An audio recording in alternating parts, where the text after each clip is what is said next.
My mother was born in a family of 5 as the only girl. She was neither the first nor the last born, but she paid the price of being a pink, and so to speak, being a girl. She did not get a chance to have formal education. Little did I know that I would feel the same pulse. In 1993, I completed my primary school. For reasons that relate to the history of Rwanda, I was not living with my mother for close to 4 years. My mother was hiding amidst widespread brutality, nearing to the dark history on the continent, the genocide against the Tutsi.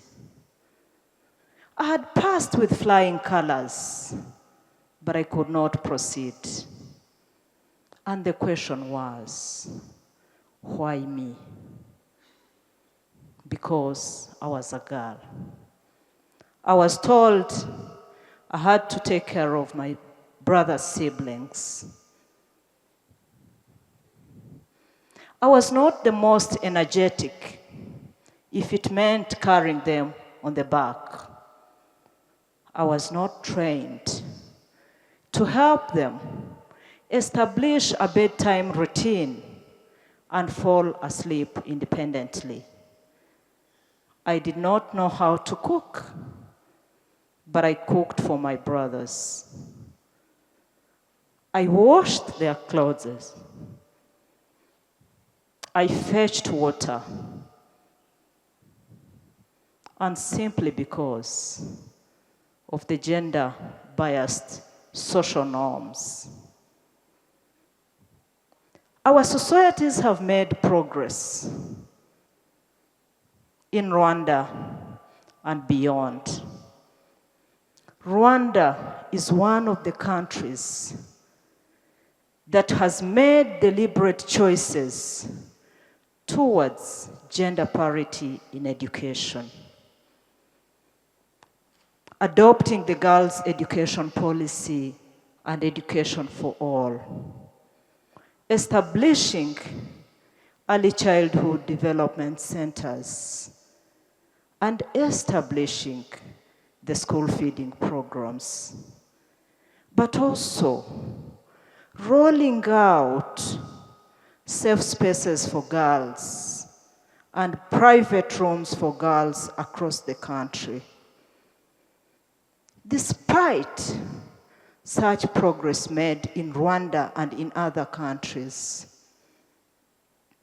our society still perpetuates gender inequalities due to the socially constructed stereotypes.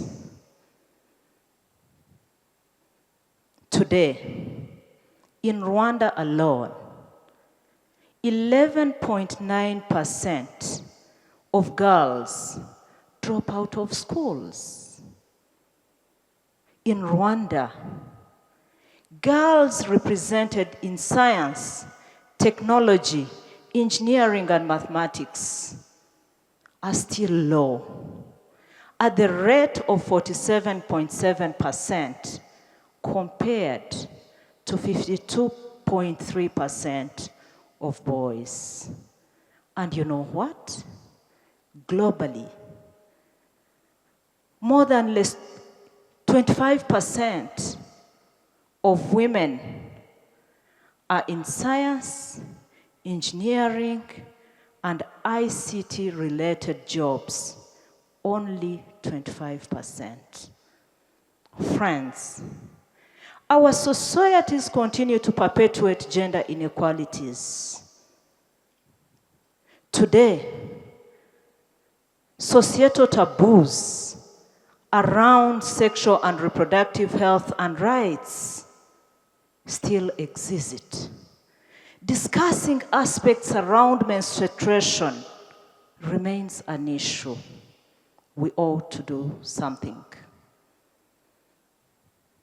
Imagine some societies still practice female genital mutilation for girls. And this interferes with girls' education. Early marriages. Some girls across the continent and the world get out of school and get married between the age of 14 and 18. And imagine, some get married when they are going out to collect firewood in dark forests. I'm talking about abduction and forced marriages. Friends, we can do something. We can do something.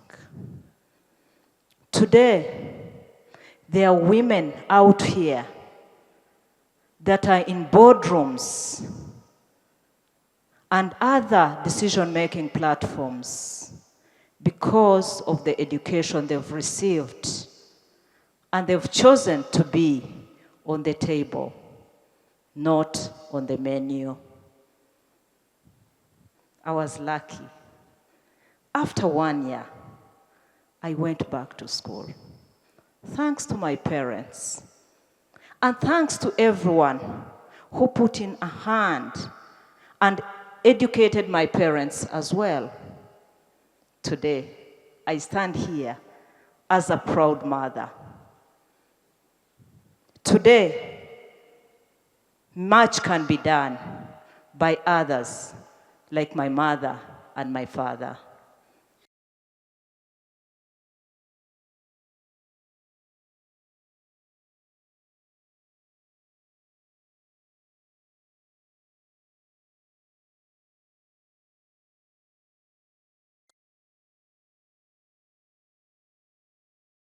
The church and other faith-based organizations use your influence and sensitize your congregation to have a girl child in school. Families, as the smallest unit, but the most powerful, sensitize your girls and let them get back to school. I'm standing here. I'm blessed to have 3 beautiful girls. They are in the audience. I can see them. Imagine, and I cannot imagine, if my 3 beautiful girls were deprived the right to education and the gift to education. What a huge loss to them, to the family, to the country, and to the world at large. And I have embraced a saying that we are only limited by the degree of our ambitions. So, let us aim for the greatness. Let us break the mold, the price we pay for pink and blue. I thank you.